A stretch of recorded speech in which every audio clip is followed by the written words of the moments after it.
मुंहिंजे मकाले जो उनवान आहे सिंधी ऐं दरावड़ी ॿोलियूं हिकु तक़ाबली जाइज़ो। हिन में मूं दरावड़ी ॿोलियुनि जे मानाउनि ते सिंधी में मौजूदु दरावड़ी ॿोलियुनि जा लफ़्ज़, उन में तामिल, तेलुगु, गोंदी, कनंद, मल्तो जेके बि ॿोलियूं आहिनि नंबर वाइज़ उन्हनि जा लफ़्ज़, उन्हनि जूं मानाऊं, उन्हनि जे मुख़रजनि, ग्रामर ऐं ॿियनि हिकु जहिड़ा आहिनि ते जेको आहे सो हुन में मूं बहस कयो आहे। अगरि फस्ट उनमें हिकिड़ी ॿी ॻाल्हि बि मूंखे साम्हूं आई जंहिंजो मां ज़िक्र कंदो वञा। हिन में प्रोटो ड्रेविडियन लैंग्वेज यानी ड्रेविडिज लैंग्वेज जिसके अॻु में दरावड़ी ॿोलीअ में लफ़्ज़ मिले थो सिंत। सिंत उहो यानी 3300 क़बल मसीह खां यानी second millennium Indus valley civilisation जेका असीं चऊं था, सिंधु तहज़ीब चऊं था या मोहन जे दड़े जी तहज़ीब चऊं था, इन दौर खां अॻु में जेका प्रोटो ड्रेविडियन यानी पहिरियां दरावड़ी दौर खां पहिरियां, उन में मुंहिंजे लाइ हवाला जेके आहिनि से कृष्णा मूर्ति आहे, स्टीवर सेनफर्ड ऐं आस्को पार्पोला जंहिंजा किताब आहे। उन्हनि ॿिन्ही जा किताबनि जा नाला जेके आहिनि उहे आहिनि दी ड्रेविड लैंग्वेजिस, ऐं आस्को जो आहे दी रूट्स ऑफ हिंदुइज़म। उन्हनि में हुन लफ़्ज़ ॾिना आहिनि सिंत प्रोटो ड्रेविडियन लैंग्वेजिस में। उनखां अलावा मां इन खे सिंत जीअं सिंती रोमा जेके चवंदा आहिनि वी आर सिंतीज़, यानी क़दीम ज़माने में इहो चई सघिजे थो त सिंध जो नालो सिंत हुजे ऐं हुन सिंत जी माना खजी ॾिनी आहे, पर मां इहो चई सघिजे थो त उहो खजीअ जो जेको वण वारा जेको आहे माथिरी आहे, जेको इलाइक़ो आहे, उहो सिंध ई थी सघे थो जिन खे हुन सिंत सॼियो। ऐं साॻे ई लफ़्ज़ थोरी फोनेम या फोनेटिक चेंज खां सोतियाती तब्दीली सां दरावड़ी ॿोलियुनि में गोंदी में सिंध या सिंध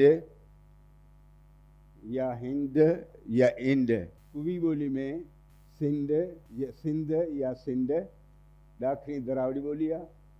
पर जी जेका मरकज़ी दरावड़ी ॿोली ॼाणाई वई आहे उनमें सिंध इहो सी जेको उचार आहे अचण सां जो जेको असो उचार आहे, ऐं गद्दाबा में सिंध, तेलुगु में इद ऐं हिकिड़ी ॿी दरावड़ी ॿोली आहे जंहिंमें सिंधी। यानी असां इहो चई सघूं था त सिंधु तहज़ीब या हड़प्पा जंहिंखे असीं चऊं था उन दौर में सिंध या सिंध लफ़्ज़ मौजूदु हो दरावड़ी ॿोलियुनि में, ऐं उहो सिंध उन वादीअ खे सॼियो वियो जंहिंमें उहे दरावड़ी ॿोलियूं रहंदियूं हुयूं। आस्को पार्पोला अञा हिकिड़ी ॻाल्हि ॿी बि आहे जेका कवाटी लफ़्ज़, काणो लफ़्ज़ प्रोटो ड्रेविडियन ते अचो तव्हां। इन में लफ़्ज़ प्रोटो ड्रेविडियन में वेर, वेरी, काती, कवाटी I think it is a load bearer symbol of Indus script. कवाटी कुल्हे ते काठी जेका हूंदी आहे उनखे ॿार या पाणी भरण जे लाइ उहो लफ़्ज़ इस्तेमालु थींदो आहे कवाटी, जेको प्रोटो ड्रेविडियन लैंग्वेजिस में आहे। काना अॼु बि उन्हनि वटि कन जेको असुल में ब्राहवी में खन माना अख, हिते काना या काणो हिकु अख वारो जेको प्रोटो ड्रेविडियन लैंग्वेजिस जो लफ़्ज़ आहे जेको पोइ दरावड़नि वटि बि मुरविज रहियो। इन करे उनखां अलावा जेके असां दरावड़ी ॿोलियूं आहिनि जेके लफ़्ज़ प्रोटो ड्रेविडियन लैंग्वेज में कवाटी ऐं थोरो इन में थोरो चेंज थी वियो आहे वेरी, वीरी, विथी, विछोटी, जंहिंजी इस्तिलाही माना वीरी या विथी हिकिड़ी कंहिं स्पेस कंहिं भित में ॾार या कंहिं जॻह में विथी हुजे, ऐं ॿी लफ़्ज़ी माना ऐं इस्तिलाही माना किन कुटुंबनि में ख़ानदाननि में दोस्तनि में हिकिड़ी वीरी या विथी या हिकिड़ो तसादुम या हिकिड़ो इख़्तिलाफ़ बि उनजी माना निकिती। अम्मा, बाबा, बा या ॿिया लफ़्ज़ काफ़ी जेके ही तामिल सिंधी का करो इन में लफ़्ज़ वीरी तामिल में साॻो प्रोटो लैंग्वेज वारो सिंधी लफ़्ज़ विथी या वीरी मौजूदु आहे। कनंदा जेका ड्रेविडियन लैंग्वेज आहे उन में प्रीत साॻो लफ़्ज़ सिंधी में मौजूदु आहे, लव प्यार।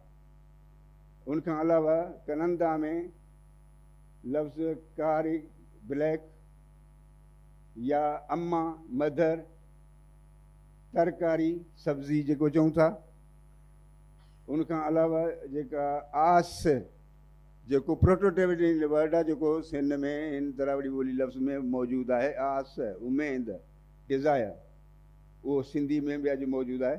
उनखां अलावा ॿियनि ॿोलियुनि में बि उहे साॻा लफ़्ज़ उर्र अकाद जो हिकिड़ो शहर उहो ॻाल्हि यादि आई जीअं मां सवेर पे कई त आस्को पारफोला चयो त दरावड़ी ॿोलियुनि में हिकिड़ी घणियूं ॿोलियूं ॻाल्हायूं वेंदियूं। द रूट्स ऑफ हिंदुइज़म में हू लिखे थो त दरावड़ी दौर में दरावड़ी खोड़ ॿोलियूं ॻाल्हायूं पियूं, पर उन्हनि मां हिकु अहिड़ी वॾी हुई जंहिंजी लिखत हुई। ऐं उन जो हवालो ॾिए थो त अकाद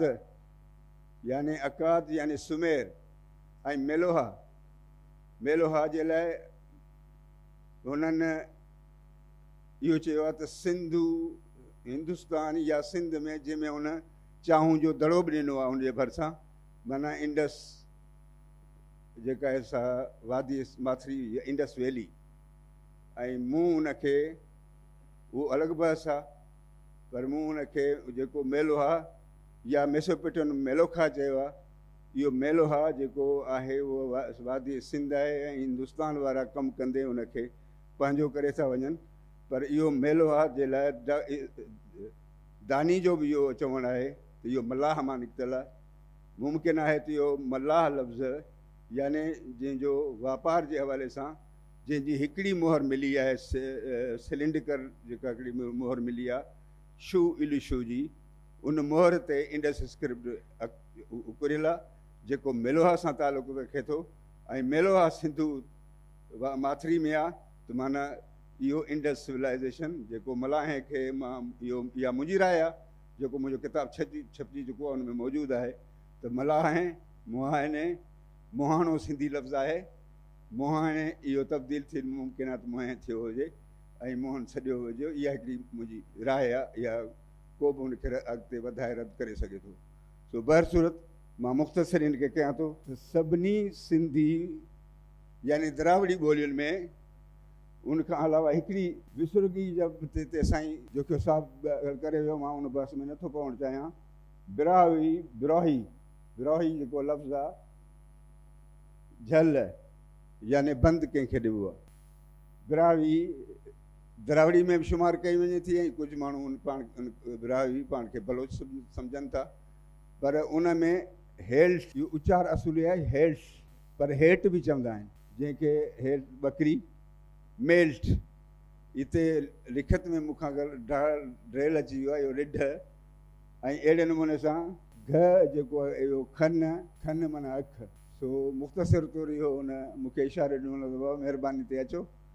सो मुख़्तसिर तौर ते इहो त पहिरीं सिंधी ॿोली दरावड़ी ॿोली हुई, सिंधु माथरी जे दरावड़ी ॿोली हुई। उनखां पोइ आर्याई ॿोलियुनि जे असर जंहिंजे लाइ बि मूं लिखियो थी roots of Sindhi language in वैदिक पीरियड।